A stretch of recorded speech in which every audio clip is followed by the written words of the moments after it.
que o diabo pode fazer é cegar o entendimento.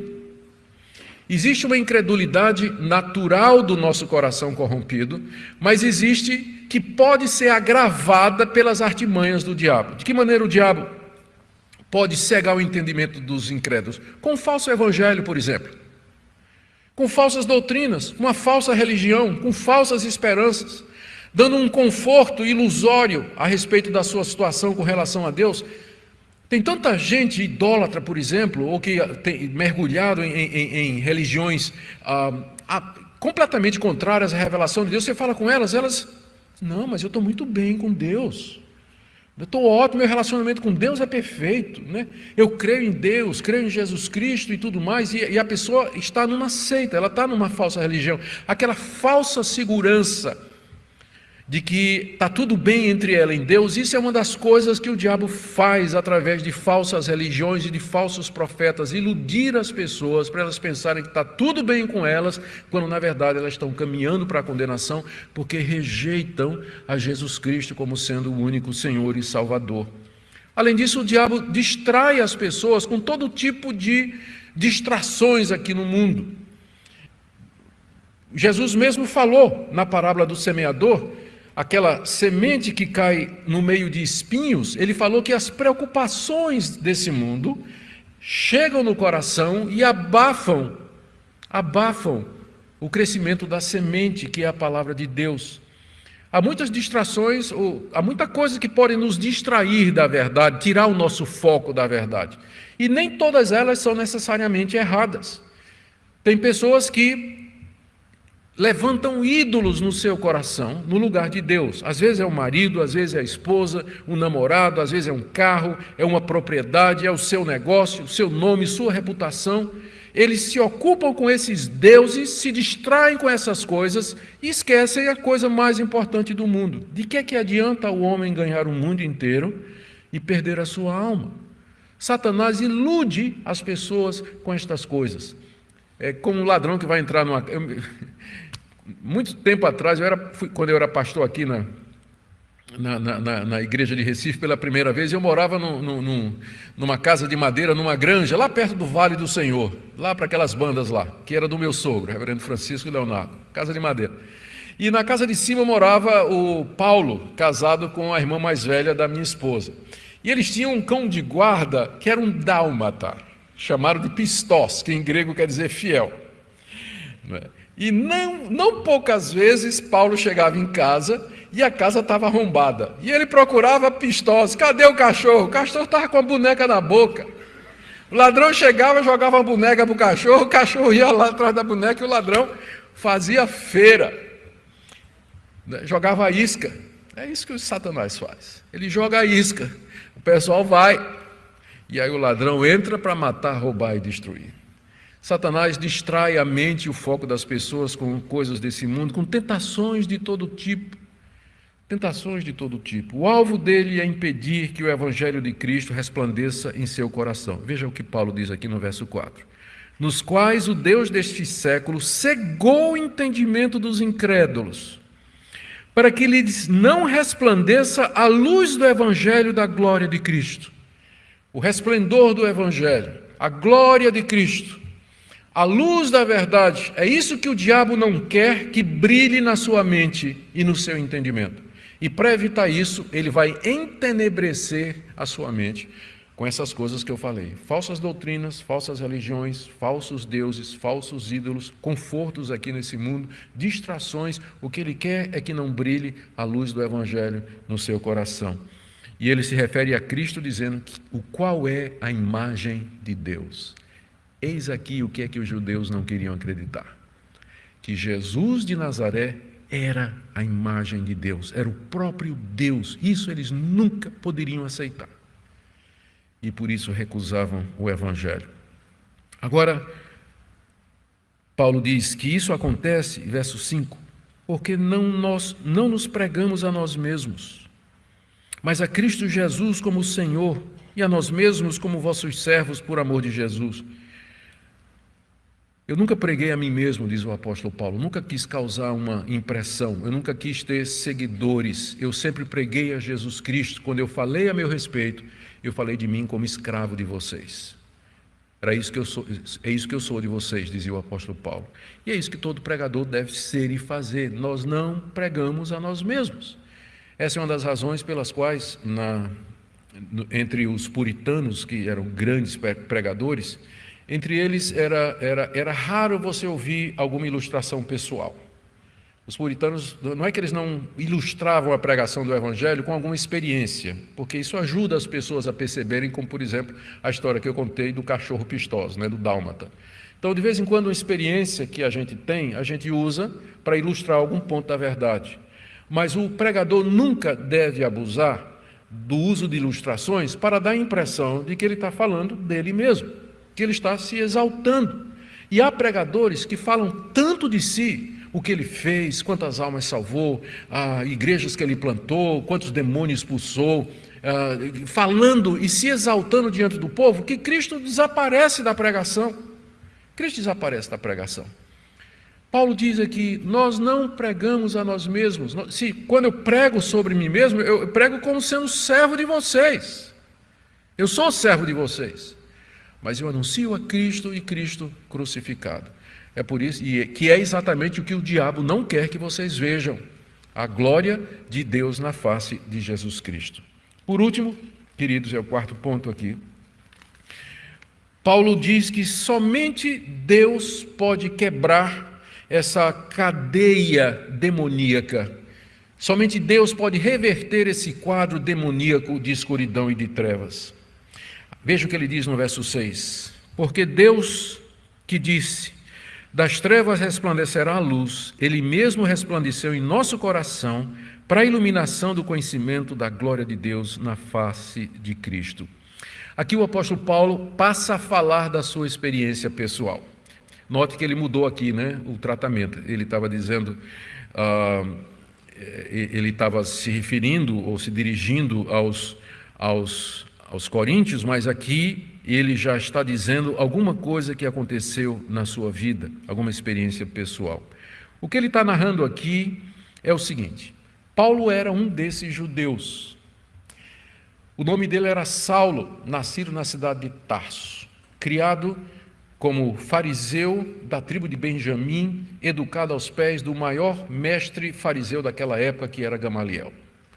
E Paulo era tão zeloso que, mesmo quando jovem, ele se sobressaía com relação a outros judeus, jovens fariseus, que eram mais antigos do que ele.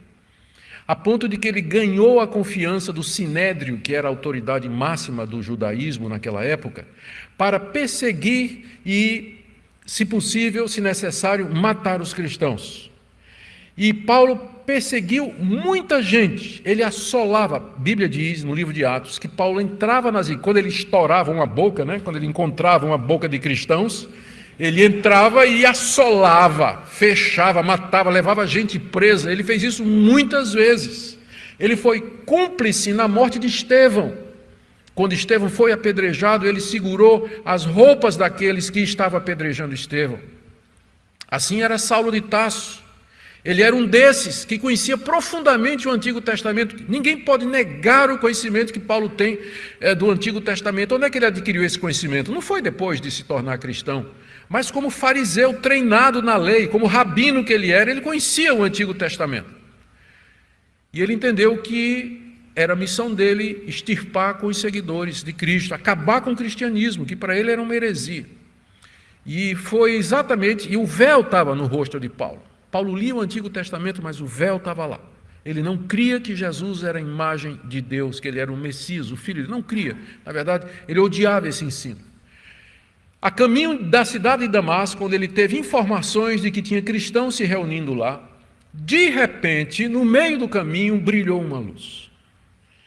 E ele ouviu uma voz em hebraico dizendo: Saulo, Saulo, por que me persegues? E ele caiu no chão.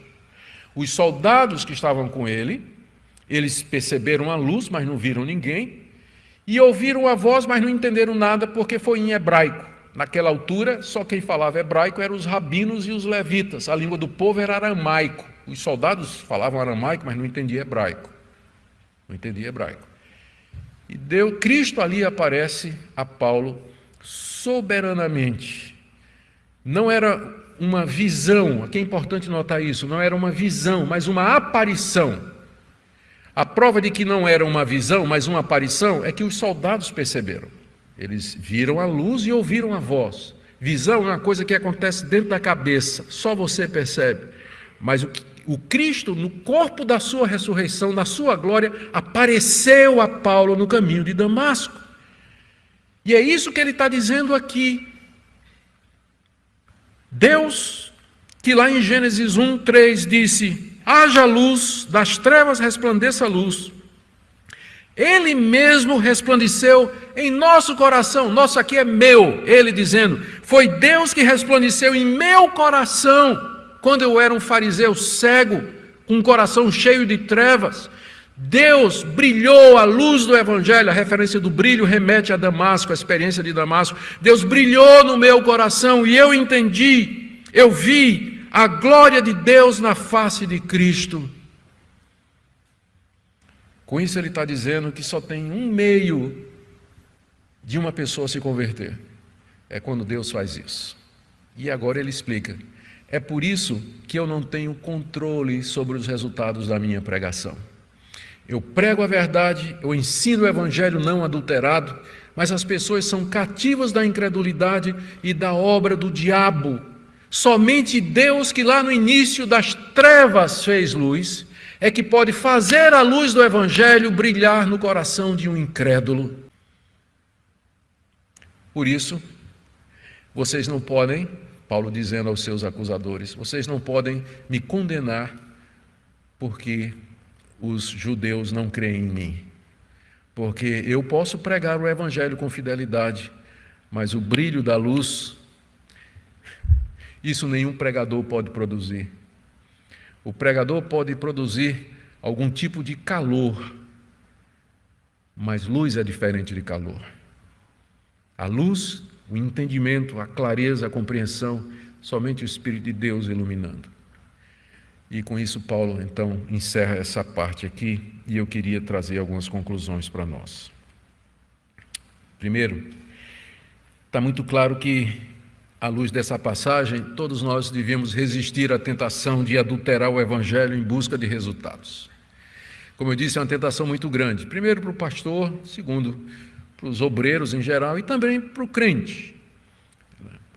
Tem coisas que nós podemos usar, tem estratégias que nós podemos estabelecer para fazer com que o Evangelho chegue na sua pureza até o descrente, mas tem métodos, e tem estratégias, e tem esquemas que eles não se adequam à pregação do Evangelho e acabam se tornando ou um fim em si mesmos, ou eles prejudicam o Evangelho. Eu vou usar uma ilustração aqui, que eu vou pedir permissão para ninguém ficar, porque todo mundo diz assim, qualquer coisa para pregar o Evangelho. E até usa errado um texto de Filipenses, quando Paulo diz assim, que eu fico feliz porque de um jeito ou de outro Cristo está sendo pregado.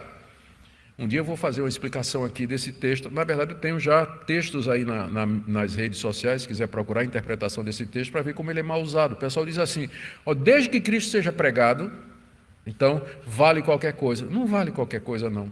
Você serviria sopa num pinico?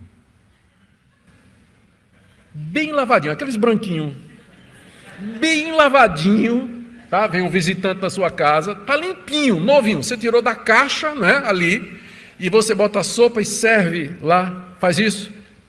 Por que não? Por causa da associação, entendeu? Ainda que seja limpinho, por causa da associação.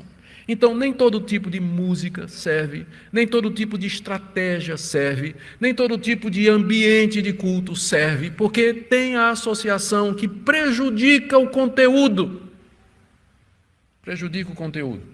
Então, a gente tem que resistir ao modismo, que, na verdade, pode atrair muita gente. O problema com essas igrejas é que vão atrair um número muito grande de pessoas, mas elas passam de moda. Passam de moda. Estive pregando há pouco tempo aqui em Belo Horizonte, lá na Batista da Lagoinha. E aí um pessoal, muito amigo meu lá, bem reformado lá dentro, né? Sofrendo lá, firme, então lá, servindo ao Senhor. Eles me apresentaram, passamos, quando ia para o culto, eles foram me buscar no hotel, passaram por uma rua lá, eles disseram, pastor, e tinha lá uma construção que não tinha nada de... Não parecia como igreja, não tem que parecer, não é? Mas estava lá o negócio todo preto, com as luzes violetas. Parecia mais, na verdade, uma boate. Sério, pastor, o senhor está vendo alguém aqui na frente? Né? E era um domingo à noite. E disse, não estou vendo não. Pastor, alguns meses atrás, não dava para passar na rua. Cheio de carro, cheio de gente, era o point dos evangélicos aqui. E depois de um ano, no auge do sucesso, a coisa foi passando. Hoje eles têm 10 gatos pingados aqui. Igrejas da moda, que atraem consumidores, mas não discípulos e adoradores de Jesus Cristo. Então resistamos à tentação de adulterar o evangelho em busca de resultados. Segundo, na mesma linha, sejamos fiéis àquilo que Deus revelou. O Evangelho nos é dado na sua pureza nas Escrituras. A nossa tarefa é conhecer as Escrituras, ensinar as Escrituras e pedir que Deus use a manifestação da verdade para esclarecer o entendimento dos incrédulos. Essa é a tarefa da igreja, não outra. É para isso que a igreja existe. Tudo mais ONGs podem fazer, mas não tem ONG nenhuma que possa fazer isso aqui. Só quem pode fazer isso é a Igreja de Cristo, conhecer a verdade e transmiti-la. Não é que a gente não pode cuidar dos pobres, dos necessitados, entrar na questão política, econômica, opinar sobre todas essas questões aí que preocupam a opinião pública. Claro que nós podemos fazer isso, mas não é essa a nossa tarefa principal. A tarefa principal é ajudar essas pessoas que estão cegas pelo diabo e caminhando para a condenação. E por fim, lembremos do grande milagre que é a conversão. Quando Paulo falou do que aconteceu com ele, que Deus brilhou no coração dele, ele fez referência ao primeiro milagre que nos é dito no livro de Gênesis, no primeiro ato miraculoso de Deus. No princípio criou Deus os céus e a terra era sem forma e vazia. E disse Deus, haja luz, e das trevas a luz surgiu. Que milagre extraordinário, o poder de Deus que das trevas chamou luz. Paulo compara a conversão a um milagre desses.